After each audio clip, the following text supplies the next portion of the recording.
Global Afrique Live. Restez informés en temps réel avec Global Afrique Live, une source d'information directe et objective. Souscrivez à Global Afrique Live en activant la cloche, abonnez-vous et montrez votre soutien en cliquant sur j'aime. Global Afrique Live. Écho du palais de justice, procès Madjoulba, le 6 novembre 2023. Ce lundi 6 novembre 2023, la défense a entamé sa plaidoirie dans le procès concernant l'assassinat du colonel Madjoulba, conformément au calendrier établi. 5 avocats de la défense ont pris la parole, 3 le matin et 2 en soirée, après les réquisitions du ministère public prononcées le vendredi précédent.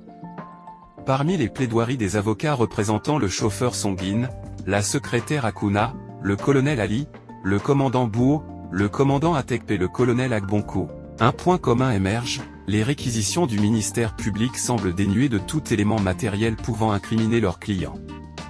Selon leur argumentation, le ministère public s'est uniquement appuyé sur des suppositions et des déductions.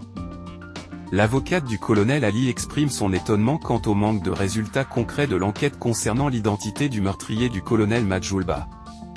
Elle souligne que des individus absents du camp au moment des faits ont été impliqués.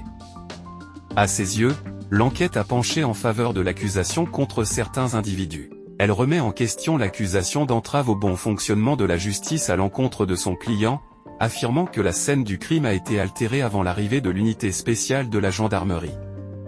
En quoi les pratiques mystiques ont-elles empêché les enquêteurs de découvrir les auteurs, s'interroge-t-elle. Elle soutient également qu'il convient de rechercher l'identité de l'auteur principal avant d'impliquer des complices hypothétiques. Puisque l'auteur principal n'a pas de statut légal, il ne peut y avoir de complices légaux, ajoute-t-elle. L'avocate insiste sur le fait qu'en matière de complot contre la sécurité intérieure de l'État, les textes exigent une mise en péril des institutions républicaines ou l'incitation à l'usage des armes. Selon elle, aucun élément dans le tract distribué n'a encouragé de tels actes.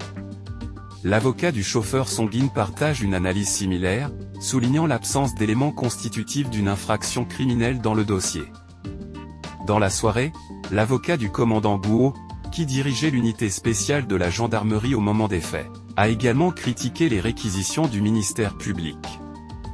Selon lui, condamner une personne en droit pénal requiert la réunion de 3 éléments, le volet légal, matériel et intentionnel. Il estime que le ministère public n'a pas été en mesure de démontrer des preuves matérielles tangibles incriminant son client, et que l'intention criminelle fait défaut. Enfin, maître Claude Amegan, avocat du commandant Atekpe du lieutenant-colonel Agbonko, rejoint le cœur des critiques en soulignant l'absence de démonstration des infractions imputées à ses clients. Il avance que ces derniers ont simplement exécuté des ordres sans participer activement aux actes répréhensibles. Tous ces avocats appellent à des décisions justes en faveur de l'acquittement de leurs clients. La séance s'est achevée peu après 16h et reprendra ce 7 novembre 2023 à 8h30. Ce sera au tour des avocats du général Kadanga de présenter leur plaidoirie. Global Afrique Live, l'info en continu et sans langue de bois. Abonnez-vous et cliquez sur la cloche de notification pour ne rien rater.